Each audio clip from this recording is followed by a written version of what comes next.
காத்து ஊத காத்து சிப்பும் கடல் கரைய பார்த்து சத்தியமா கோயில் கொண்ட சுப்பையா எங்க குப்பத்துக்கு குல விளக்கு நீ ஐயா. வாட காத்து வீச பார்த்து வலையை எடுத்து வலைய போட்டு மீன் பிடிக்கும் தொழில் நடக்குது முத்தையா. கரை மீண்டு வர காவல் உந்தன் வேலையா.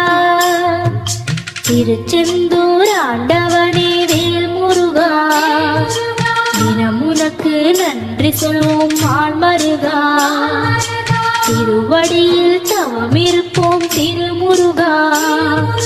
தீப்பெழுது நலமெனவே வடிவழகா.